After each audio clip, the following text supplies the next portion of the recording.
오늘 우리에게 주시는 말씀은 사무엘하 6장 6절에서부터 15절까지 말씀입니다. 그들이 낙원의 타작마당에 이르러서는 소들이 뛰므로 우사가 손을 들어 하나님의 궤를 붙들었더니 여호와 하나님이 우사가 잘못함으로 말미암아 진노하사 그를 그곳에서 치시니 그가 거기 하나님의 궤 곁에서 죽으니라. 여호와께서 우사를 치심으로 다윗이 분하여 그 곳을 베레스 우사라 부르니 그 이름이 오늘까지 이르니라. 다윗이 그날에 여호와를 두려워하여 이르되 여호와의 궤가 어찌 내게로 오리오 하고 다윗이 여호와의 궤를 옮겨 다윗 성 자기에게로 메어 가기를 즐겨하지 아니하고 가드 사람 오베데돔의 집으로 메어 간지라. 여호와의 궤가 가드 사람 오베데돔의 집에 석 달을 있었는데 여호와께서 오베데돔과 그의 온 집에 복을 주시니라. 어떤 사람이 다윗 왕에게 아뢰어 이르되 여호와께서 하나님의 궤로 말미암아 오베데돔의 집과 그의 모든 소유에 복을 주셨다 한지라. 다윗이 가서 하나님의 궤를 기쁨으로 메고 오베데돔의 집에서 다윗 성으로 올라갈새 여호와의 궤를 맨 사람들이 6걸음을 가매 다윗이 소와 살찐 송아지로 제사를 드리고 다윗이 여호와 앞에서 힘을 다하여 춤을 추는데 그때에 다윗이 때 에봇을 입었더라. 다윗과 온 이스라엘 족속이 즐거이 환호하며 나팔을 불고 여호와의 궤를 메어오니라. 오늘 이 시간은 우사와 오베데돔이라는 제목을 가지고 하나님 말씀을 증거하도록 하겠습니다. 저 여러분이 함께 사무엘하의 말씀을 읽었는데 사무엘하는 다윗이라고 하는 전무후무한 하나님의 마음에 합한 그 왕의 일대기를 잘 그려낸 책으로서 여기에 보시면은 사울왕과 비교되어지는 하나님 마음에 합한 자의 모습이 어떠한가 1장에서부터 10장까지의 모습을 통해서는 완벽하게 보여줍니다. 그런데 이제 11장에서부터 20장 그리고 21장에서 24장 21장에서 24장까지는 부록에 관련된 이야기인데 다윗이 1장에서 10장까지는 전반기 때는 하나님의 은혜로 충만했을 때는 전혀 삶의 문제라는 것이 흠이라는 것이 존재하지 않았어요. 하지만 인생의 후반기에 들어가게 되는 11장서부터 20장까지 내용을 보게 되면 삶의 모든 부분들이 기틀이 짜여지게 되면서 자기의 삶에 어떤 긴장감이나 또 깨어있음 자체가 없게 되면서 타락하게 되는 일들이 나오게 됩니다. 저는요 여러분들의 삶이 늘 형통했으면 하는 바람이 있지만 그 형통이 하나님 안에서의 형통이었으면 좋겠습니다. 하나님 안에서의 형통이라고 하면 계속 하나님께서 긴장감을 주십니다. 어떤 적절한 일들을 우리에게 허락하시고 또 그것을 우리가 경험할 때 하나님이 이 부분을 어떻게 이뤄나가실까 어떻게 이기게 하실까 기도하면서 열려지는 걸 보게 하신다는 거죠. 그래서 저는 하나님 뜻대로 이루어지는 그 형통함을 통해서 긴장감을 늦추지 마시고 늘 깨어있는 저와 여러분들이 됐으면 좋겠어요. 그래서 그런 부분 속에서 지금 이 6장의 내용은 다른 많은 내용들 중에서도 다윗의 전반기에 해당되다 보니까 어떤 상태이겠어요? 다윗이 은혜로 충만할 때 바로 성령의 충만함이 절정에 다다랐을 때의 모습입니다. 그런데 오늘 본문을 보면 이런 다윗도 실수를 할까요? 안 할까요? 하죠. 인간이기 때문에 우리는 그러한 연약한 모습도 나올 수밖에 없다는 겁니다. 저는 오늘 이 내용이 무엇이냐? 여러분 읽어보고 오신 분들은 이런 내용이구나 라고 하겠지만 읽어보고 오지 않으신 분들이 있기 때문에 다시금 말씀드리면 이 내용 자체는 언약궤가 예루살렘에 안치되어지는 이야기예요. 언약궤가 무엇일까요? 언약궤는 하나님의 임재의 상징입니다. 임재가 뭐냐면 하나님이 그 자리에 거기에 임하셨다라는 뜻이에요. 근데 하나님의 임재의 상징인 이 언약궤가 다른 곳에 있었거든요. 그런데 그 하나님이 왕이시다라고 하는 관념을 갖고 있었던 다윗은 당연히 이 하나님이 계셔야 되는 곳이 어디예요?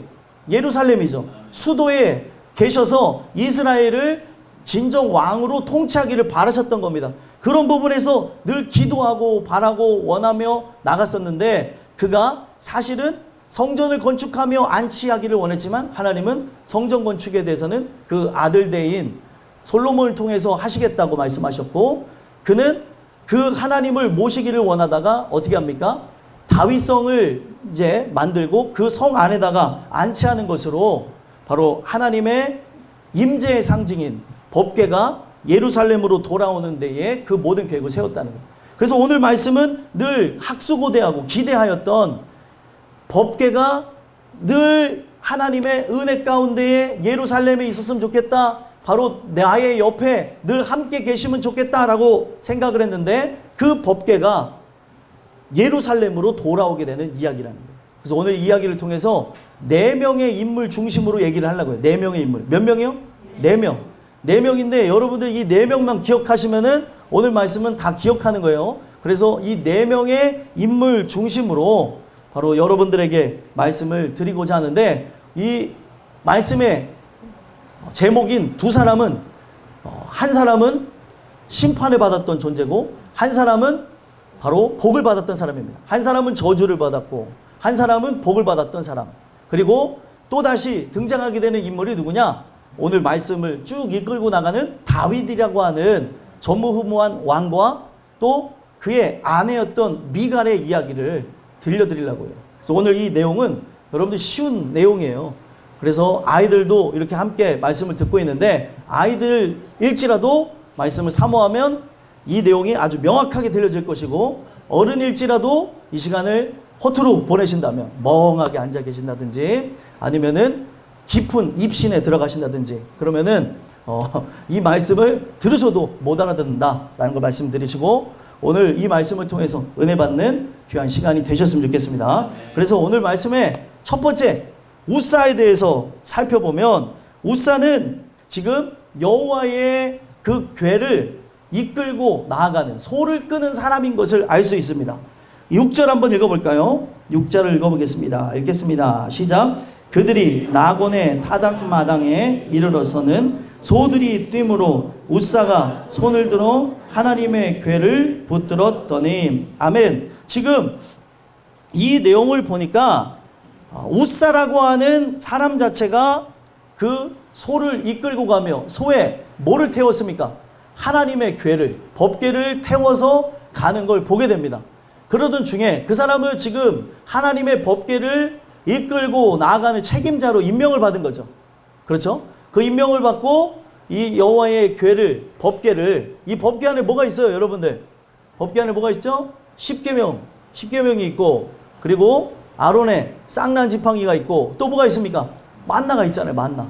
그것을 담은 그 쉽게 얘기하면은 박스라고도 할 수 있는데 박스라고 하면은 큰일 나는 이유가 이거는 바로 어떤 상징물로만 치부할 수 있는 것이 아니라 하나님의 임재의 상징이기 때문에 이거는 금박스다 아니면 이런 박스다 라고 할 수가 없다는 거예요. 근데 이 사람은 마치 이 여호와의 궤를 운반하며 나갈 때 택배를 운반하는 사람처럼 갔던 거죠.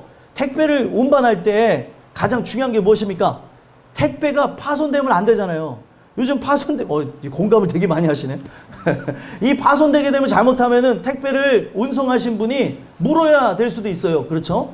그래서 이런 부분들이 있는데 이 사람은 책임의식을 갖고 여호와의 궤를 운송해서 다윗이 지정한 장소까지 가게 하는 게 목적이죠. 지정한 장소는 어디예요?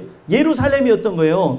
예루살렘에 가도록 지금 이 우사라고 하는 사람을 토대로 해가지고 수레에 여호와의 궤를 태워서 가는데 지금 뭐가 뜁니까? 소들이 막 펄쩍펄쩍 막 뛰는 거예요. 자, 그러면 여러분들 어떻게 해야 돼요? 소들이 뛰면은 태연아 어떻게 해야 돼? 소가 뛴다. 진정시켜야 되잖아요, 그치? 진정했는데 소들이 말을 알아들어요, 못 알아들어요? 예? 예, 들어요? 예, 뭐 되게 소하고 이렇게 대화가 되시는 분들도 있는가 하고 또 소하고 대화가 안 되신 분들도 있는데 어떤 방식으로든 소한테 뭐 얘기를 했을 수도 있고 안 되면 뭐 채찍으로도 때릴 수 있는데 지금 이 소가 막 펄쩍펄쩍 뛰다가 여호와의 궤가 쏟아져요. 그러면 어떻게 해야 될까요? 여러분들 어떻게 해야 돼요? 여호와의 궤가 쏟아진다. 여러분들 어떻게 해? 예? 예, 잡아요? 예, 잡아서. 쏟아지면 주워 담아야 된다고? 이게 답을 좀 아는 사람 같은데? 쏟아지면 주워 담아야 된다. 쏟아지도록 한다. 괜찮아요. 예, 우리 아이들하고 있기 때문에 이 아이들이 지금 책상을 깔아놓으니까 이 책상을 버팀목을 해서 쉬고 있는데 나를 봐. 도현 나를 봐야 돼. 예준아, 네가 교회 먼저 온 동생으로서 모범이 돼야지. 네가 아까 이러고 있으니까 형도 이렇게 하잖아. 이거를 한 거 여기다 성경책 올려놓으라고 한 거예요. 도현, 정신아, 그렇지. 힘을 내. 제가 설교를 가급적이면 길게 안 하려고 그래요. 우리 이혜리가 부탁을 해가지고 목사님 너무 설교가 길다고 제가 얼마나 똑똑한지 그거를 얘기하더라고요. 시간관념을 아는 아이들이 진짜 똑똑하다고 하는데 여기 할머니한테 얘기했대요. 예배가 왜 안 끝나냐고. 예? 금요 예배는 더 길잖아요. 유독 우리가 또 기도도 하고 하다 보니까 얘가 힘들었던 것 같아요. 왜냐하면 얘가 자기의 볼 일도 보고 할 일이 많고 놀고도 싶은데 이건 기다려도 안 끝나니까 저 3살짜리가 부탁을 하는 거예요. 목사님 예배 좀 짧게 하세요. 쟤 진짜 대단하네요. 그런 얘기를 하길래 제가 어떻게 이 부분을 해결을 했냐면 제 아내가 큰 사탕을 주는 걸로 서로 이제 우리가 이 강단 용어인데 쉽게 여러분 이야기해 쇼부를 받습니다. 쇼부. 어떻게 쇼부를 받냐면 이따만한 이 사탕을 주는 것으로 이제 예배에 대해서 만하겠다. 네가 그렇게 하면 이 사탕을 주겠다 했더니 목사님 예배 길게 하세요 이러더라고요. 예, 대단한 아이. 그래서 가급적이면 길게 안 할 테니까 여러분들 잘 따라오시면 지금 우리가 생각할 때 인본적인 생각을 할 때 지금 여호와의 궤가 운송되어지는 과정에서 파손되면 안 되는 거죠. 그렇죠? 이건 되게 소중한 거잖아요. 하나님의 임재의 상징이라면서요. 그러면 이게 소들이 막 날뛰어서 엎어지려고 그러면 인간은 어떻게 하는 게 맞아요? 잡는 게 맞잖아요. 그렇죠? 잡을 수 있는 게 맞다는 거예요. 그렇죠? 잡는 게 맞죠. 만약에 이걸 파손하게 되면은 책임을 운송한 사람이 지기 때문에 사실 인간적인 생각에서는 잡는 게 맞는데 성경은 아주 특이한 일이 일어나게 됩니다. 궤를 이제 딱 붙들은 거죠. 막 흔들어서 쓰러지려고 하니까 딱 붙들었더니 어떻게 되어졌대요? 7절 한번 읽어보겠습니다. 읽겠습니다. 시작. 여호와 하나님이 웃사가 잘못함으로 말미암아 진노하사 그를 그곳에서 치시니 그가 거기 하나님의 궤 옆에서 죽으니라. 아멘. 자, 웃사가 죽었대요. 웃사가 죽었는데 잘못했대요. 저 아이들이 있기 때문에 질문을 드리고 싶습니다. 왜 이분은 돌아가셨을까요? 태윤이가 자꾸 피곤한 것 같아서 부르는 거예요. 궤를 떨어뜨리지 않았잖아. 떨어뜨릴 것 같으니까 잡은 거잖아. 근데 이걸 잘못했대. 왜 그랬을까? 응? 크게 얘기해봐. 남의 걸 함부로 만져서? 이야, 남의 거. 아니, 그러면은 저기 택배는 다 남의 거 아니야? 그치? 박스. 예. 이 부분은 이제 아이들이 생각을 해도 어른들이 생각해도 우리가 이렇게 생각할 때는 이해가 안 되는 부분이에요. 그죠? 왜 하나님이 이렇게 하셨을까? 중요한 거는 이 부분을 왜 우사가 잘못했다고 얘기해요? 잘못했다고 했던 그것. 하나님이 진노하사 바로 그를 심판하셨다. 저주로 그를 치셨다라고 하는 그 이유가 무엇이냐면 하나님의 임재의 상징인 여호와의 궤를 그가 운송할 때 이거 지금 여호와의 궤를 뭘로 인식한 거예요? 물건으로 인식해 버렸다는 물건. 물건으로 인식하면 안 되는 거죠. 아까 서연이가 쏟아지면 주워 담아야 되는 것 아니냐. 쏟아진 다음에 주워 담으면 되죠. 이런 얘기를 한 것처럼 만약에 지금 이 하나님의 궤가 엎어졌다면 하나님의 임재의 상징이잖아요. 하나님의 뜻 가운데 그냥 그렇게 되어진 걸로 사람은 인식을 해야 되는데 이것을 아주 귀중한 물건 그리고 왕이 명령을 해서 옮기는 물건으로 인식한 거예요. 어떻게 보면은 그가 섬기는 다윗 왕보다 위에 계신 하나님의 임재 상징인데 여러분들 만약에 왕과 함께 걸어간다면 왕에 대한 그 위엄, 그 왕에 대한 그런 무게감을 실제로 느끼는 신하라고 한다면 신하는 왕의 그림자를 밟습니까? 안 밟습니까? 그림자도 못 밟아요. 그림자가 뭐라고 못 밟냐는 거죠. 이게 바로 왕의 어떤 상징적인 의미를 함께하기 때문에 그러는데 지금 마당의 왕이신 하나님의 그 임재의 상징, 하나님이 거기에 지금 계시다고 생각을 할 때 그 하나님을 인간은 도울 수 있는 존재입니까? 도울 수 없는 존재예요. 도울 수 없는 존재죠. 하나님이 하시고자 한다면 그 이 여호와의 궤가 운송수단을 통해서 운송이 되어질 수도 있겠지만 그냥 옮기고자 하는 장소로 이동할 수도 있습니다. 그런데 지금 사람이 이 부분 속에서 인간의 생각을 하게 된 거죠. 물건이라고 하는 인식을 하게 되면서 이 부분을 잡고 도와주려고 했던 게 문제가 되어졌다는 거예요. 자, 우사의 이름의 뜻은 힘입니다. 힘. 자기의 힘으로 지금 소들이 뛰면서 여호와의 궤가 쓰러지려고 하는 것을 막아보려고 했다는 거예요. 여러분들, 이 내용이 왜 중요하냐면 지금 이 여호와의 궤 자체는 하나님에 대한 부분을 이해하는 하나님의 임재 상징 중에 하나입니다. 자, 그리고 우리가 지금 섬기는 이 교회는 분명 유기체로서 생명력이 함께 나아가야 되는 장소예요. 그런데 이 교회는 분명 하나님이 계신 곳도 맞죠? 이 교회는 분명 하나님이 이끌어 가시는 교회죠. 근데 우리가 이 부분에서 어떤 부분과 함께 지금 우사와 같은 죄악을 범할 때가 있냐면 교회를 도와야 된다는 생각을 할 때가 있다는 거예요. 여러분들, 교회는 돕는 곳이 아니에요. 여러분들이 은혜 받는 곳이죠. 교회는 여러분들이 은혜를 받고 나아가는 하나님의 임재가 함께하는 장소. 그래서 내가 이 교회를 돕는 것이 아니라 내가 은혜를 받는 장소로 생각이 바뀌어져야 되는 거예요. 그리고 여러분들이 저를 도와서 무슨 일을 하는 게 아니라 저와 함께 하나님의 그 명을 받아서 우리는 종으로 살 뿐입니다. 저를 돕는 게 아니에요, 여러분들. 근데 우리는 인생을 살아가면서 저를 도우신다고 하는 분들도 있고, 그리고 이 교회를 내가 해야지라고 하면서 이 인간의 힘으로 교회를 이끌어 가려고 하는 분들이 있다는 거예요. 인간적으로는 너무나 고맙고 감사하지만 하나님 말씀에 위배된 거예요.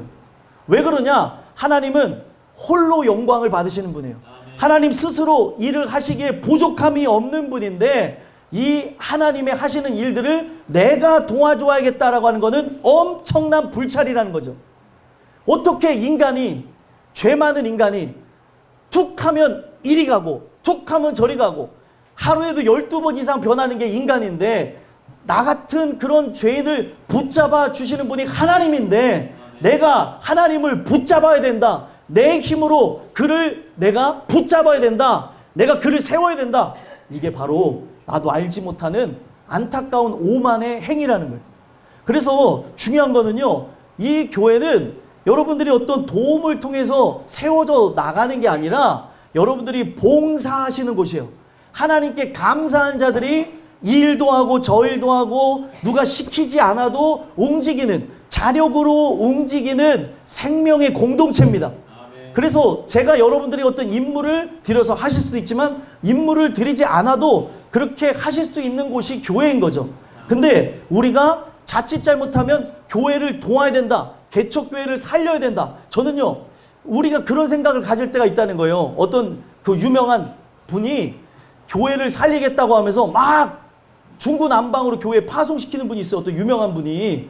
그래서 중요한 거는 그 사람들이 가서 빛과 소금의 역할을 감당하며 교회가 잘 세워지기도 하는데 파송이 실패로 돌아가는 일들이 있다는 거예요. 왜 그러냐? 자기의 의를 갖고 돕겠다는 거예요. 이거는 여러분들 굉장한 착각인데, 교회는 여러분들이 도움을 주는 장소가 아니라 하나님으로부터 원초적인 도움을 받는 장소예요. 근데 나라고 하는 존재가 도움을 준다고 하는 그 생각을 가질 때부터 우리는 이 교회의 집권자가 되고, 나라고 하는 존재가 힘을 갖고 자꾸 예배자가 아니라 둘러보는 자, 예배를 보는 자가 되더라는 거예요. 예배는 하나님 앞에 어떻게 하는 거죠? 드리는 거죠. 예배를 보면 안 되는 거예요. 근데 우리가 아직까지 예배에 대한 관념이 없으니까 아이들은 예배를 보는 경우들이 많고, 또 어른들도 믿음이 연약하다 보면 예배를 보는 경우가 있어요. 이게 뭐 어떻게 보면은 제가 그 스탠딩 코미디라는 건 아니잖아요. 이 부분에서 저를 바라봄이 하나님 말씀을 듣는 시간으로 나아가야 되는데 그러지 못할 때가 많다는 거죠. 그래서 오늘 중요한 거는 예배를 보는 게 아니고 예배를 드리는 거고, 이 교회가 세워진 것은 분명 여러분들이 각자의 소임을 깨달으면서 하나님의 사명을 감당하기 위해 세워진 것이지 내가 교회를 도우는 그런 게 아니라는 거예요. 인식 자체가 바뀌어져야 여러분들은 복락을 누립니다. 근데 이러한 인식이 바뀌어지지 않다 보면 그래 어떻게 되나 보자 하면서 무슨 어려움이 있다라고 하면 탁 이제 돌아서 나가는 거죠. 어려움이 있더라도 함께 가는 가족이었으면 좋겠어요. 가족은 정말 막 어떨 때 피 터지게 싸우고 이렇게 머리도 잡고 막 싸울 때가 있다 한들 절대로 이렇게 헤어지는 일이 없다는 거예요. 제가 어렸을 때 믿지 않는 그런 외가 쪽 식구들을 보게 되면 맨날 싸워요. 그러니까 좀 화토 좀 안 쳤으면 좋겠는데 그렇게 안 믿는 분들이 화토를 치다가 싸우는데 난리 난 거는 그렇게 화토를 치다 막 싸우고 막 난리가 납니다. 제가 여기 강단에서 할 얘기는 아니라서 얘기 안 할게요. 여기 아이들도 있어서. 그런데 중요한 건 다음날 같이 밥을 먹고 있어요. 저는 어린 그 나이에 그게 이해가 안 되는 거예요. 어떻게 밥을 먹지? 알고 봤더니 가족인 거예요. 이 삼촌들이 가족이어서 또 밥을 먹는 거예요. 다음번엔 너 그렇게 치지 마. 너 진짜 죽어. 이러면서 그 다음 년도로 가는데 다음 년도 또 싸워. 그래서 또 다음날 또 밥 먹고. 제가 그거 보면서 느낀 게 야 이게 가족이구나. 제가 그 부분을 아주 어렵게 깨달은 부분이에요. 가족은 머리가 터져 싸울지언정 헤어지지 않는다. 갈라지지 않는다. 그래서 하나님이 둘을 짝지어준 것은 사람이 나눌 수가 없는 거예요. 하나님이 맺어준 인연이라면 끝까지 가는 거고 맺어주지 않았다면 우리는 갈라질 수도 있는 겁니다. 중요한 거는 이 부분 속에서 함께 살펴봐야 되는 게 무엇이냐. 하나님 주신 그 은혜 속에 나라고 하는 존재는 어떻게 나가냐는 거예요. 가족이라고 한다면 함께 연합하고 나가야 되는데 어려움이 있으면 피하려고 한다. 이건 가족이 아닌 거죠. 여러분들은 교회를 돕고 하나님을 돕는 대상이 아닙니다. 여러분들은 뭐예요? 하나님의 도우심을 구하는 존재예요. 교회를 통해서 은혜를 받는 자들이 여러분들입니다. 오늘 이 메시지가 여러분들에게 새겨져서 우사와 같은 그런 연약함을 범하는 일들이 없었으면 좋겠습니다. 그래서 이 부분에 이제 다윗의 얘기를 하려고 하는데 두 번째 다윗은 이 상황이 어떻습니까? 굉장히 당황했던 인물 중에 하나입니다. 자, 8절 한번 읽어볼까요? 읽어보겠습니다. 시작. 여호와께서 우사를 치심으로 다윗이 분하여 그곳을 베레스 우사라 부르니 그 이름이 오늘까지 이르니라. 아멘. 자, 이거 성경의 번역이 되게 중요한데 지금 여호와께서 우사를 치신 것으로 다윗이 분하다라고 하는 말이 맞는 것 같아요? 틀린 것 같아요? 틀린 얘기인데 우리는 틀린 얘기에 대해서 생각을 안 해보고 성경을 볼 때가 많아요. 이 부분은 잘못된 번역입니다. 왜 그렇죠? 다윗은 지금 하나님의 영으로 충만한 상태였어요. 그런데 지금 여호와께서 우사를 치심으로 다윗이 분하다라고 하니까 다윗이 꼭 우사를 데려가신 것으로 인해서 화났다고 우리가 생각을 하잖아요. 그런 게 아니라 다윗이 분했다고 하는 이 원어적 표현은 얼굴이 빨개졌다는 거예요. 왜 얼굴이 빨개졌을까요? 얼굴이 빨개진 데는 두 가지 의미가 있죠. 하나는 화가 날 때, 또 어떨 때 얼굴이 빨개지죠? 예? 부끄러울 때, 부끄러울 때.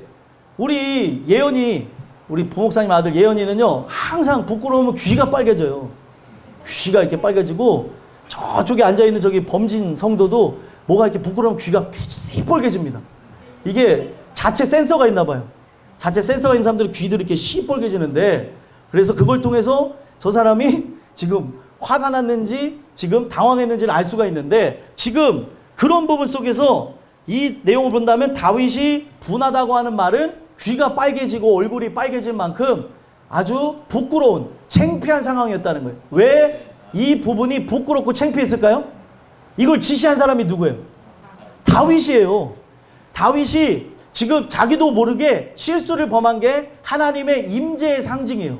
하나님이 지금 그와 함께하는 부분 속에서 이 부분 하나님의 어떻게 보면 존재 자체를 나타내는 그런 상징물이었기 때문에 이 부분을 자기가 쉽게 생각해서는 안 되는데 물건으로 인식해서 수레에 실어서 가라고 다윗이 이 부분을 허락했다는 거죠. 그렇기 때문에 얼굴이 벌개진 건 뭐예요? 이 사건이 이제 예사롭지 않은 거예요. 왜 예사롭지 않죠? 지금 우사가 죽은 일이 누가 죽어야 되는 거예요? 다윗이 죽어야 되는 상황이었던 거예요. 사실 다윗이 죽어야 되는데 지금 우사라고 하는 사람, 베레스 우사라고 하는 게 뭐냐면 우사라고 하는 사람이 터졌다는 표현을 한 거예요. 폭탄처럼 터졌다. 이게 뭐냐면 하나님의 분노가 폭발하여서 그가 저주를 받아 죽었다는 의미도 있고요. 그 사람이 정말 비참하게 죽었다고 하는 그런 표현도 갖고 있는데, 이거는 뭐예요? 지금 이 끔찍한 이 상황을 보면서 사실 이 자리에 내가 죽어야 되는데 저 사람이 죽었다라고 하는 부끄러움을 갖게 된 거죠. 그래서 다윗이 뭐라고 고백을 합니까? 9절 한번 읽어볼까요? 읽어보겠습니다. 시작.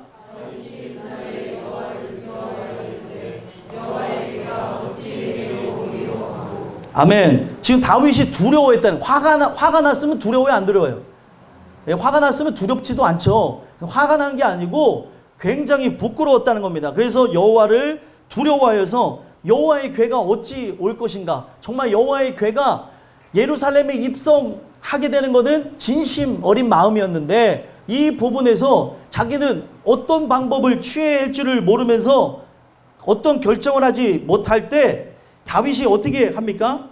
10절 한번 읽어볼까요? 10절 읽어보겠습니다. 읽겠습니다. 시작. 다윗이 여호와의 궤를 옮겨 다윗성 자기에게로 메어가기를 즐겨하지 아니하고 가드 사람 오베데돔의 집으로 메어 간지라. 아멘. 이 내용을 보니까 뭐래요? 다윗이 여호와의 궤를 옮겨 다윗성 자기로 메어가기를 즐겨하지 않았다. 왜 그래요? 자기는 이 부분에 대해서 아직 명확한 부분도 알지 못할 뿐더러 어떤 것을 잘못했는지를 이해를 못하는 거고, 그리고 지금 이 상황은 내가 죽었어야 되는 건데 다른 사람이 죽어나가는 걸 보게 되면서 잘못하면 내가 죽을 수 있겠구나라는 생각을 하게 됐다는 거죠. 여러분들, 이 내용이 왜 중요하냐면 교회가 세워져 나가는 부분, 하나님의 일이 이렇게 세워져 나가는 부분은 하나님의 계획하에 진행되는 거예요. 근데 하나님의 계획하여 진행해 나갈 때 인간의 힘을 갖고, 인간의 어떻게 보면 능력, 인간의 어떻게 보면 재력, 인간이 갖고 있는 재능을 갖고 교회를 목회자나 아니면 성도가 이거를 이끌어 나가려고 그러고 좌지우지 하려고 하다 보면 우리가 뭘 두려워해야 돼요? 자칫 잘못하면은 내가 하나님을 도우려고 하는 이런 것으로 나라고 하는 존재가 심판을 받을 수 있다는 것을 잘 기억해야 된다는 거예요. 여러분, 이걸 통해서 무조건 두려워하는 내용이 아니라 우리가 정말 하나님의 뜻 가운데 살아가는 게 얼마나 중요한지를 깨달아야 된다는 거예요. 이 뜻이 없게 되면 교회는 저 세상과 비교했을 때도 이상함이 없는, 비교했을 때 세상이나 여기나 동일한 곳이 되어진다는 거죠. 교회 부흥이 중요하다고 하지만 이 부흥을 위해서 교회가 세상을 닮아가는 거 맞는 것 같아요? 틀린 것 같아요? 틀린 거죠. 어떤 교회가 부흥을 위해서 미국에 나이트클럽을 샀대요. 나이트클럽을 샀더니 여러분들 부흥했을 것 같아요? 안 했을 것 같아요? 예, 안 했으면 좋겠지만 엄청나게 배가 부흥해서 막 사람들이 밀려온대요. 사람들이 하는 얘기가 뭔지 아세요? 야, 나이트클럽보다 여기 분위기가 더 좋다. 그러면서 사람들이 더 몰려왔대요. 야, 이게 마지막 시대의 현상이에요, 여러분들.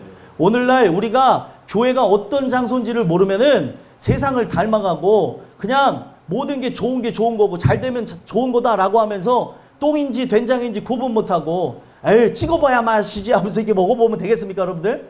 여러분들 옛날 선교사님들이 이 똥하고 된장을 구분 못해서 자꾸 이렇게 많이 퍼드셨다는 얘기가 있어요. 안타까운 얘기. 자, 이거는 왜 중요하냐? 똥과 된장은 냄새는 비슷할지언정, 생김새도 비슷할지언정 맛이 다르다는 거죠. 중요한 건 여러분들 찍어봐야 마시겠습니까? 이거는 분명히 요강에 놓은 변인데 이걸 찍어봐야 마시겠냐는 거예요. 여러분들 중요한 거는요, 오늘날 우리가 이거를 구분하지 못하면 이와 같은 정말 치명적인 실수와 오류를 범하며 살아갈 수 있다는 거죠. 그러니까 다윗은 이런 부분에서 너무 두려운 거예요. 내가 잘못하면은 내가 죽을 수 있다고 생각하면서 여호와의 궤를 메어가는 거에 대해서 가장 기뻐했던 사람이고 원했던 사람인데, 잘못하면 내가 죽겠다라고 하면서 즐겨하지 않고 가드 사람 오베데돔의 집으로 그냥 메어가게 했다는 거예요. 이 가드 사람 오베데돔의 집으로 메어갔다고 할 때에 이 부분도 아직까지도 명확하지 않습니다. 어떤 방법을 갖고 나간 것이 아니라 여기 메어갔다고 했지만 그냥 운송해서 갔어요. 그냥 이 소를 쳐가지고 가게 된 장소가 오베데돔의 집일 수도 있고, 아니면 이 여호와의 궤는 이렇게 두고 탁탁탁 쳐가지고 오베데돔의 집에 가게 한 게 아니었을까라고 생각합니다. 왜 그러냐면 역대상하를 보게 되면 이 오베데돔의 집안에 대한 얘기가 나오는데, 오베데돔이 누군가? 레위인이었어요. 레위 사람이었기 때문에 이런 모든 방식을 잘 알고 있었죠. 성경에 보게 되니까 이 여호와의 궤를 메고 갈 수 있는 유일한 후손이 있습니다. 바로 누구냐? 고앗 족속이에요. 고앗 족속.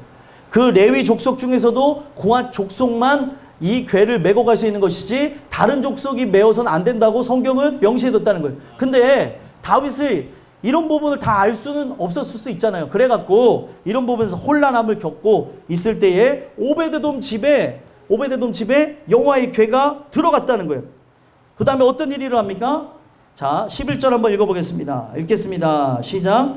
여호와의 궤가 가드 사람 오베데돔의 집에 석 달을 있었는데 여호와께서 오베데돔과 그의 온 집에 복을 주시니라. 아멘. 이제 오베데돔이라는 사람이 등장을 해요. 다윗이라고 하는 존재는 잠깐 빠지고 있다. 또 다시 설명드리겠습니다. 오베데돔의 집에서 여호와의 궤를 모시고 있는 거예요. 근데 성경에 보니까 이 오베데돔의 집에 온 집에 뭐가 임했대요? 복이 임했대요. 복이. 뭐를 모셨는데요? 지금 여호와의 궤를 모셨는데 복이 임했습니다. 자, 여러분들에게 질문을 드릴게요. 왜 여호와의 그 궤가 오베데돔의 집에 들어갔을 때 복이 임했을까요?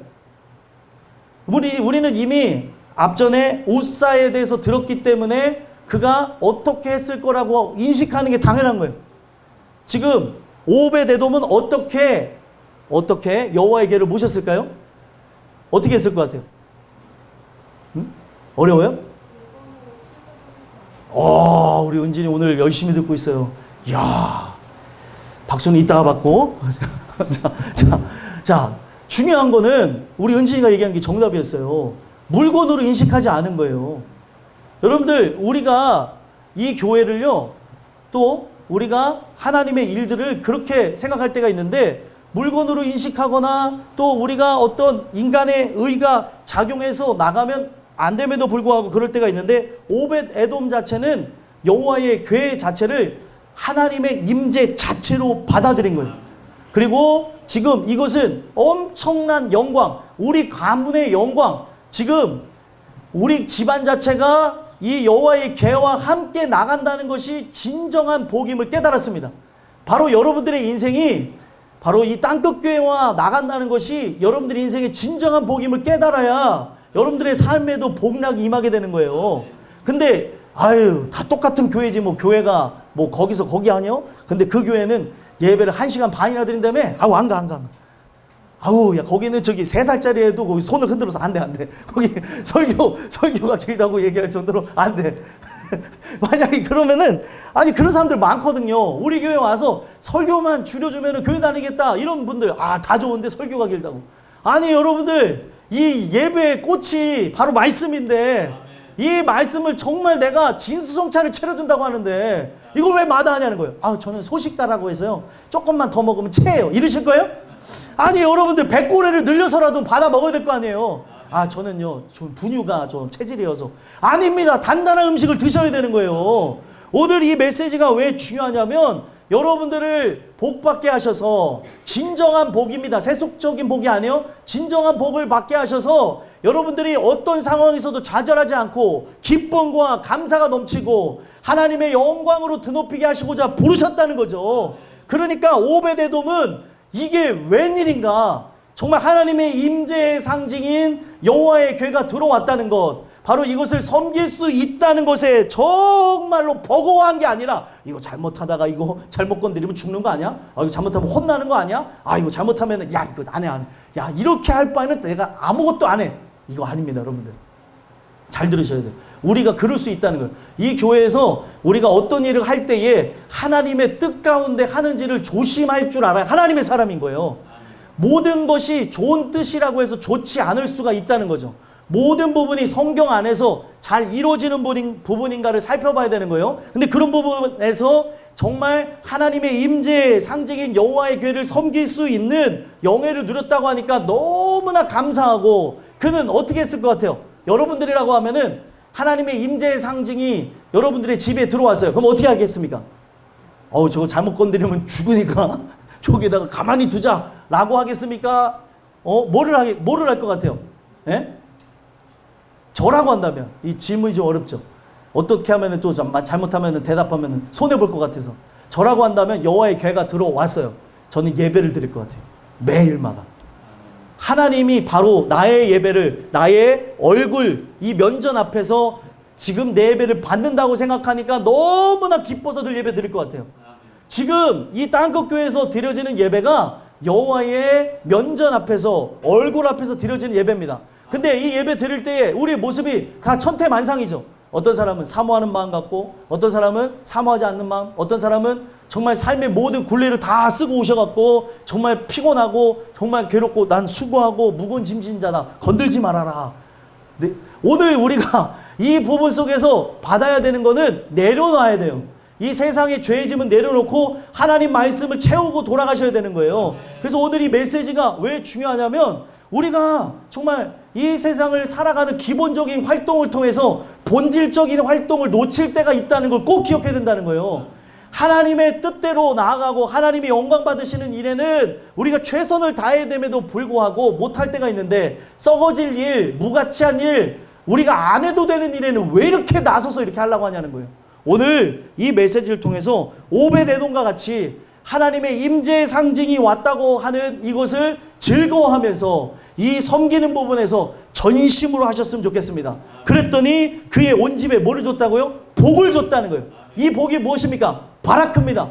바로 보이지 않는 하나님을 인식하고 그 하나님이 늘 그 하나님을 바라고 원하며 살았던 삶인데, 그 하나님의 임재의 상징이 그 수많은 사람들 가운데 우리 집에 들어왔다고 하니까 그가 어떻게 했겠어요? 무릎을 꿇고 하나님을 경외하고 경배했더니 온 가족이 하나님을 인식하고 무릎 꿇고 경배하는 일이 있었던 거예요. 그 시작은 예배자 한 사람으로부터 시작하는 거예요. 깨어있는 그 한 사람으로부터 시작되어진다는 거죠. 그래서 오늘 이 메시지를 통해서 여러분들이 생각하셔야 되는 거는, 정말 하나님의 그 심정, 하나님의 그 역사하심이 오늘 여러분들의 인생 속에, 가정 속에 하나님이 직접 방문해서 살리는 역사가 있다는 거예요.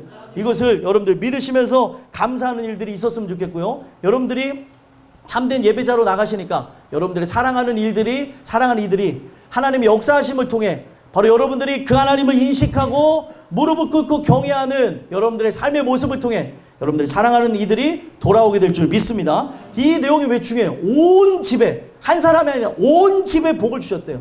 여러분들의 그 가정의 인가 기도가 여러분들의 눈물의 기도를 통해 여러분들이 정말 진정 소망하고 바라는 것을 통해서 이루어지게 될 줄 믿습니다. 그랬더니 이 얘기를 듣고 다윗이 또 반응하는 거죠. 어떻게 반응합니까? 12절 한번 읽어볼게요. 읽어보겠습니다. 시작.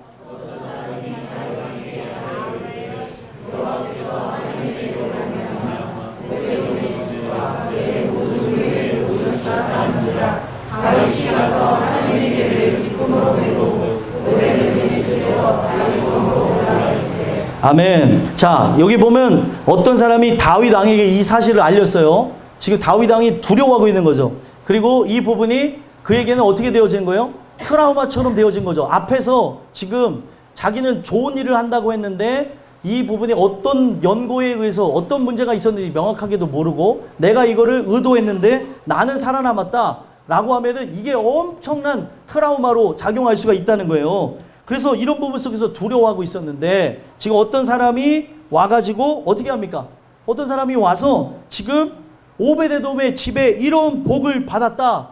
자, 하나님을 다 경외하고 경배하는 복, 그렇게 함으로 형통한 복을 누리고 있습니다 라고 어떤 사람이 이렇게 보고를 했더니, 뭐 때문에 이렇게 되었대요? 하나님의 괴로 말미암아. 뭐 때문에요? 하나님의 괴로 말미암아. 저는요, 땅끝 교회로 말미암아 여러분들의 인생이, 여러분들의 가정이, 여러분들의 삶 전체가 복을 받는 역사가 있었으면 좋겠어요. 그래서 여호와의 괴로 말미암아 오베데돔의 집과 그의 모든 소유에 복을 주셨다 한지라, 소유까지도 그의 자녀까지도, 거기에 희한한 거는 모든 짐승까지도 다 복락을 받게 되는 놀라운 역사. 야, 저기는 정말 하나님이 함께하는 집안이구나 라고 하는 것을, 그가 경험케 됐던 것을, 봤던 것을 다윗에게 알리는 걸 통해서 다윗이 어떻게 했대요? 다윗이 가서 하나님의 궤를 기쁨으로 메고 오베데돔의 집에서 다윗성으로 올라갈세. 야, 여러분들 중요한 겁니다. 그러면은 다윗이 여기서 여호와의 궤를 가지고 다윗성으로, 예루살렘으로 갖고 오는 이유가 뭐예요? 여러분 뭔 것 같아요? 지금 제일 중요한 거는 복을 받았다는 소식을 듣고 이렇게 움직이는 거죠. 어떤 것 같아요, 여러분들? 네? 이 내용이 중요한 게 다윗은요, 이기적인 사람이 아닙니다. 왜 예루살렘에 안치하려고 했을까요? 뭐라고요? 지금 예루살렘에 다윗성에 안치하는 걸 통해 이스라엘 모든 민족이 복을 받기를 원하는 거예요. 모든 민족이 복을 받기를 원하는 그런 바람 속에서 여호와의 궤가 있어야 될 곳은 다윗성이라고 생각을 한 거죠. 예루살렘에 안치를 해드려야 되는 게 맞다라고 생각하면서 바로 다윗성으로 메고 올라오게 되는데, 어떻게 했다고 얘기합니까? 다윗이 어떻게 하는지 한번 보겠어요. 읽어보겠습니다. 13절 읽겠습니다. 시작.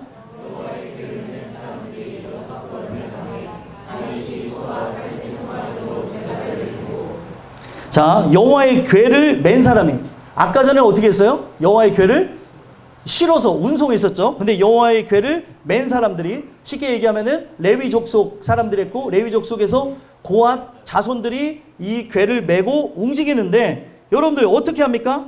6걸음을 갈 때마다, 6걸음을 가매 다윗이 살찐 송아지로 제사를 드리고, 자, 6걸음을 가서 바로 하나님 앞에 제사를 드리며 갔습니다. 느렸을까요? 아니면은 빨랐을까요? 엄청 느렸겠죠. 근데도 6걸음을 이제 가고 거기서 살찐 송아지로 제사를 드리며 나아갑니다. 여러분들, 우리가 저 영원한 천성으로를 향해 나가고, 우리가 이 여호와의 궤와 함께 우리가 어디로 돌아가야 되냐? 여호와의 궤를 저는 오늘 이 메시지를 통해서 정말 눈에 보여지는 이 교회라고 생각도 되어지거든요. 상징물이었기 때문에 이 교회와 함께 우리는 어디로 가야 되는 거예요? 예루살렘, 바로 새 예루살렘을 향해 나가야 되는 거예요. 근데 새 예루살렘으로 나가는데 우리의 걸음은 비록 어떻습니까? 더딜지라도 우리의 삶의 인식 속에 뭐를 잊어버리면 안 돼요? 6걸음을 갈 때마다 뭘 기억하고 있는 거예요? 하나님 앞에 제사 드리는 삶, 예배 드리는 삶이라는 걸 인식하고 걸어갔던 거예요. 여러분들의 삶이 거북이 같을지라도 계속 우리는 뭘 인식하고 나가야 돼요? 예배자라는 것. 우리가 어디를 가든지 간에 예배자라고 하는 인식을 갖고 나가야 되는 걸 보여주는 겁니다. 그럴 때에 어디에 도착하는 거죠? 예루살렘에 들어가게 되는 거예요. 여러분들은 어디 가게 되는 거죠? 영원한 천국에 들어가게 되는 겁니다. 그래서 6걸음은 어떻게 보면 육신의 걸음을 얘기해요. 육 자체가 인간 자체를 상징하기도 하는데, 그 6걸음을 우리가 걸어갈 때마다 뭘 기억하라는 거예요? 우리 자체는 스스로 설 수 있는 자가 못 되고 하나님 주시는 은혜가 아니면 죽습니다. 나는 늘 하나님만을 예배하는 예배자이고 싶습니다. 이런 측면에서 바로 다윗이 살찐 송아지로 제사를 드렸다는 거예요. 여러분들의 삶의 모든 초점이 어디에 맞춰져 있어야 돼요? 예배에 맞춰져 있어요. 예배에. 다른 게 아닙니다. 예배에 초점을 맞춰서 예배 중심으로, 교회 중심으로 여러분들이 그렇게 나가게 되어질 때에 여러분들이 더디 가는 것 같고, 언제 도착하지? 저 희미하게 보이는 저 시온성 언제 가지? 어느 한날 저 멀리 뵈는 나의 시온성, 그 거룩한 성에 도달하게 될 때가 올 줄 믿습니다. 바로 그날을 바라보면서 나가는 거예요. 누가 뭐라고 하든 얼마나 우스꽝스럽겠어요. 다윗의 모습이 어떤 거예요? 6걸음 가서 지금 살찐 송아지와 제사를 드리고, 또 6걸음 가고 가서 살찐 송아지와 제사를 드리고 나가는 이 모습, 사람들이 볼 때 우스꽝스럽게 볼 수 있겠지만 진짜 깨어있는 자들은 저 모습이 참된 모습이라고 함께 어떻게 했을까? 이 행렬에, 이 대열에 함께 합류해서 예배자로 나갔을 거라는 거예요. 여기 있는 모든 사람들이 지금 같은 마음이 아닐 수 있어요. 아, 왜 저렇게까지 해야 되지? 아, 우리는 이 행렬에, 이 대열에 가고 싶지 않은데, 아, 왜 이렇게 해야 되지? 오늘 이 메시지가 왜 중요하냐면, 여러분들이 이 행렬을 따라서 나갈 때 허다한 무리처럼 나갈 수 있습니다. 근데 성경을 보게 되면은 허다한 무리는 구원받지 못해요. 여기에 이 대열 속에 진심인 사람, 정말 예배자로서 나가는 사람, 허다한 무리 가운데서 누가 구원받았어요? 바로 하나님의 아들 예수를 만나고자 하는 그 사람이 구원받았습니다. 우리는 그렇게 궁중 속에 이렇게 파묻혀 있으면 되는 게 아니에요. 각 사람이 예배자로서 나가야 되는 거예요. 예배자로. 집사님이면 집사님대로, 권사님이면 권사님대로, 장로님은 장로님대로, 전도사님, 목사님 누구나 한다는 거 없이 아이들이든 어른들이건 그렇게 나가야 된다는 거죠. 예준이도 예배를 일찍 잘 드리기 위해서 소변을 미리 보고 와. 알았지? 이것도 되게 중요한 거. 습관이에요, 습관. 항상 예배 시간에 나가는 사람이 또 나가는 거 아시죠? 루틴이라고 이게 굳어지면 계속 나가는 거예요. 여러분들 이 부분이요, 제가 어디서 깨달았냐면 어떤 사람이 항상 화장실 가는 사람인데 희한한 거는 화장실을 안 가요. 왜 안 가는가 했더니 자기가 화장실 가는 게 싫다고 해서 미리 보고 온 거죠. 그럼 왜 이렇게까지 화장실을 미리 보고 왔나 했더니 좋아하는 영화를 보기 위해서 영화 보는 그 시간에 화장실 가는 게 너무 아까워갖고 미리 보고 와서 물도 안 먹어요. 막 이렇게.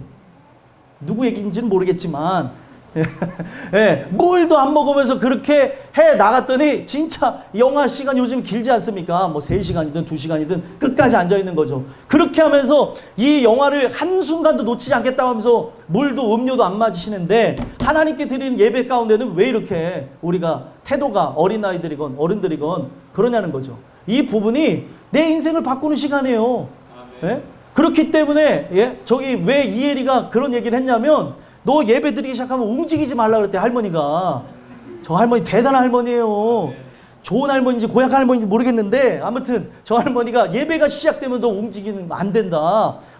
그리고 너 자꾸 예배 드릴 때 그렇게 들락날락거리면 안 된다고 하면서 그렇게 해갖고 막 했대요. 그런데 얘가 이제 막 예배를 참은 거예요. 막 오줌을 참고 변을 참고 하는데도 이 예배가 끝날 것 같은데도 안 끝나고 끝날 것 같은데 안 끝나니까 얘가 한 말이 오늘 예배 왜 이렇게 길어요?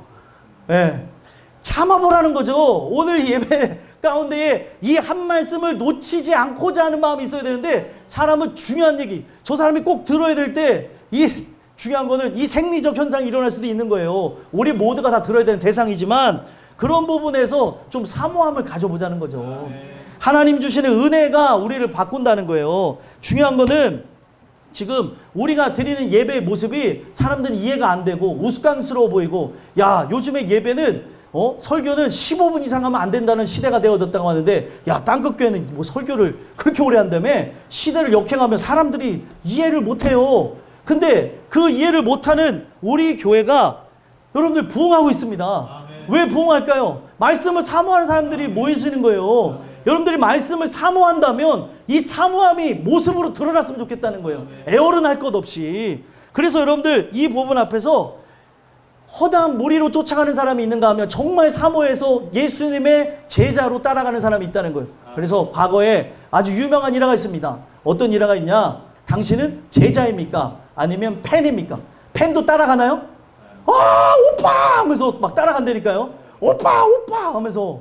중요한 건 팬도 그렇게 따라가는데 제자도 따라가요. 근데 제자와 팬의 차이는 뭐냐? 여러분들, 제자는 주님과 함께 죽지만 팬은 죽지 않아요. 팬은 이 부분에서 함께 그렇게 나가는 그 부분에서 어느 전도까지 따라다닐 수 있다는 거예요. 그래서 팬덤이라고 합니다. 이렇게 사람들이 이렇게 쫓아다니면서 궁중을 이렇게 이뤄다니는 걸 팬덤이라고 하고, 이 형성이 일어나게 되면은 사람이 이렇게 의식이 좀 부족한 사람들, 의식이 희미한 사람들은 막 사람들이 많이 모인 곳이 좋다고 생각해서 저기에 정말 팬으로 간 사람이 있는가 하면, 야, 그 싸이 콘서트가 그냥 그렇게 좋대. 그 말만 듣고 나가서 자기도 모르게 뛰는 사람이 있다는 거예요. 그게 바로 세상의 신 앞에 가서 그렇게 예배드리고 절하고 하는 건지도 모르고, 기독교인들 중에도 있어요. 정신없는 사람들.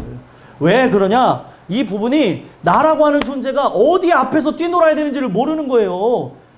저는요, 세상 앞에서 막 아이돌 댄스라고 하면서 막 춤을 추면서 하는데 하나님 앞에서 더 아름답게 찬양하고 하나님 앞에서 더 춤추며 예배해야 되는 게 아니냐는 거죠. 지금 이 부분이 어떻게 하고 있는가 보세요. 6걸음을 가고 제사할 때마다 다윗이 어떻게 하는가? 14절 한번 읽어보겠습니다.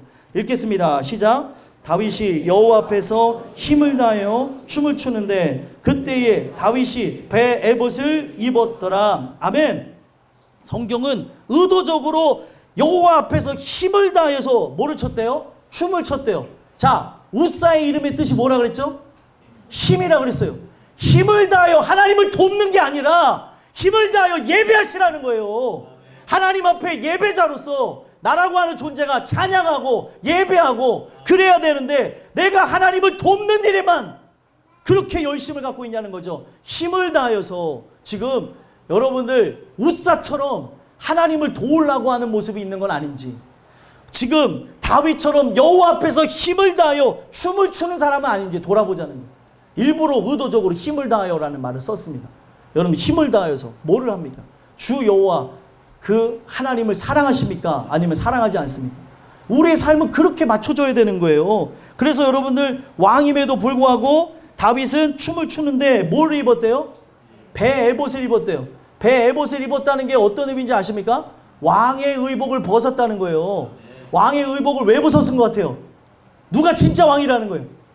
하나님이 진짜 왕으로 예루살렘에 입성한다는 거예요. 그래서 우리는 그 옷을, 세상의 옷을 벗어버리는 거죠. 우리는 세상의 옷을 벗고, 성경은 뭐라고 얘기합니까? 빛의 갑옷을 입으라고 얘기해요. 빛의 옷을 입으라고 얘기하고 있다는 거죠. 그래서 하나님 앞에서 나라고 하는 존재가 어떤 존재인 것, 내가 부자이건 부자가 아니건, 세상에서 명성이 있건 명성이 없건, 내가 학식이 있건 없건 중요한 게 아닙니다. 예배자로서 나오라는 거예요.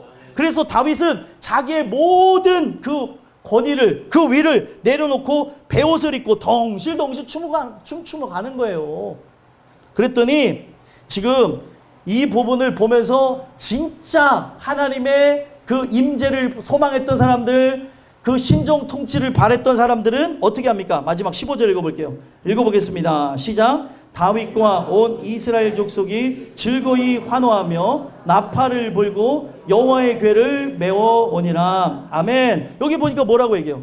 다윗과 온 이스라엘 족속이 바로 즐거이 환호하며 나팔을 불고 여호와의 궤를 메워오면서 덩실덩실 춤을 추고 있는 거예요.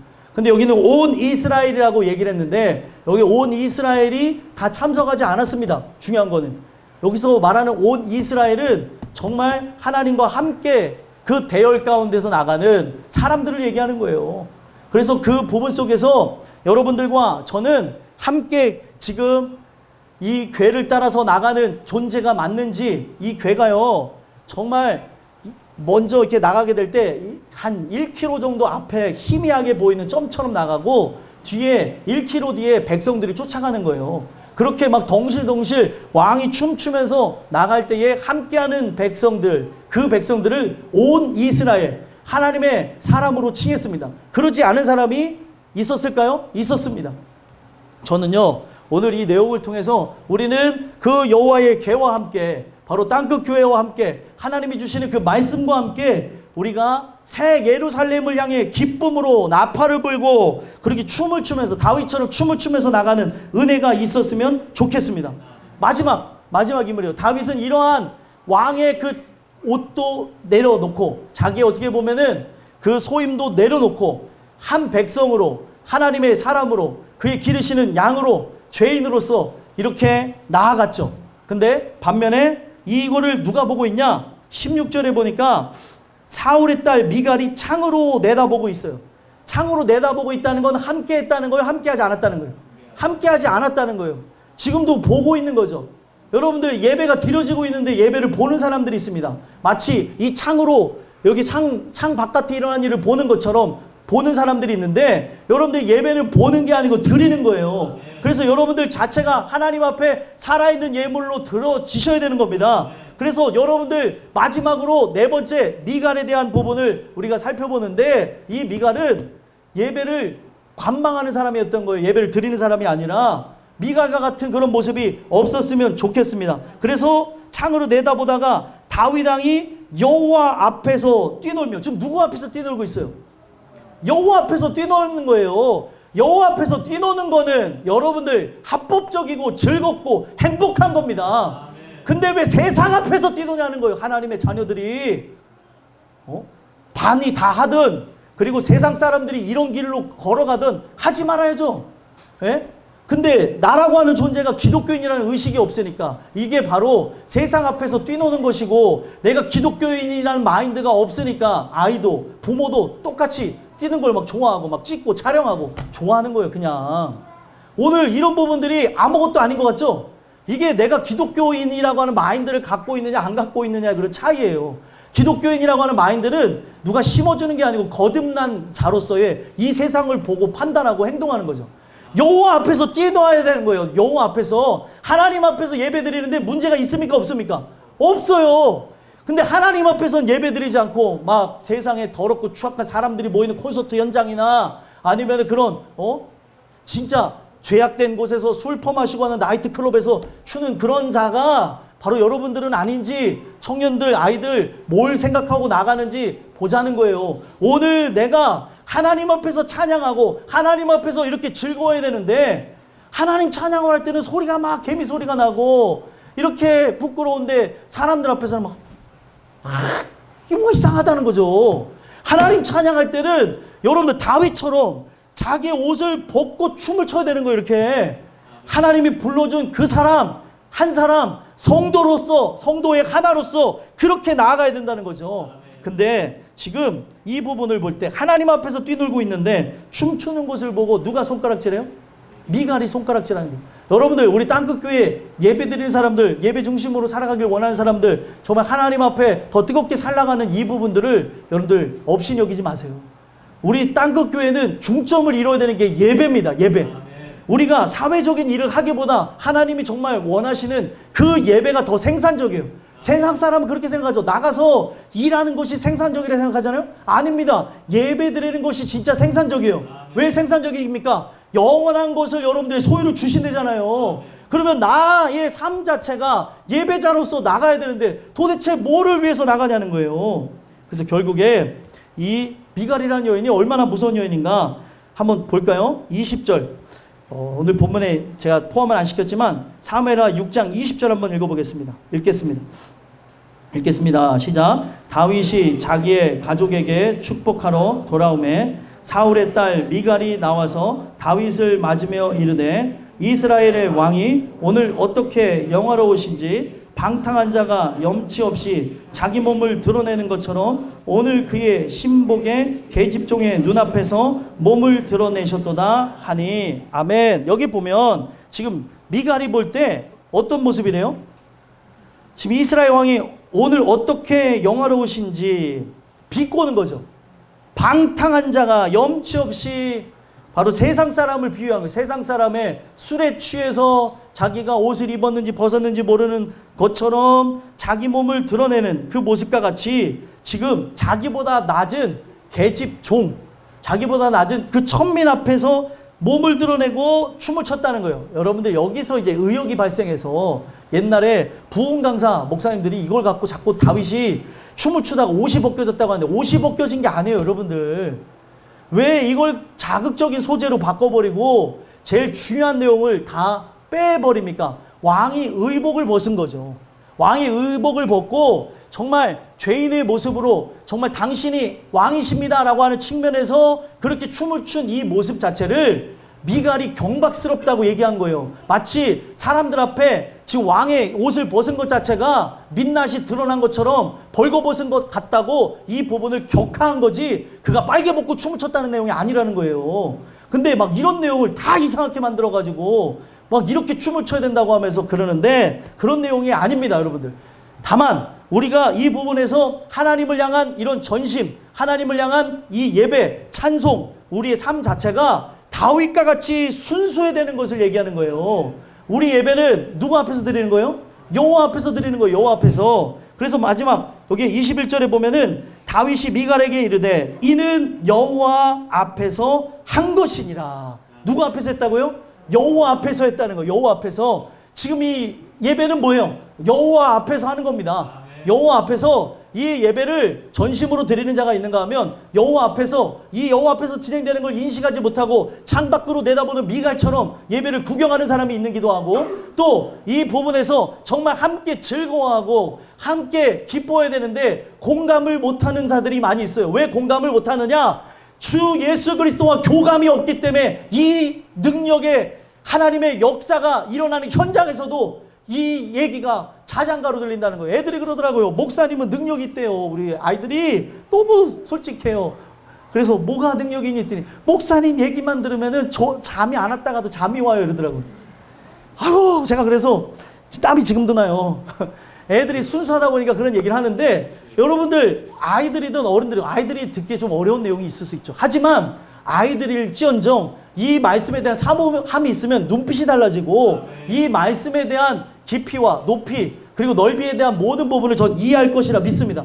제일 중요한 거는 알아듣고자 하는 마음이 있냐는 거예요. 왜 여러분들 언어가 해외 나가면 잘 터지는 줄 아세요? 한국에서 해도 충분히 터집니다. 근데 해외에 나가야 잘 터진다고 하는 이유가 절박함이 다르다고 그러더라고요.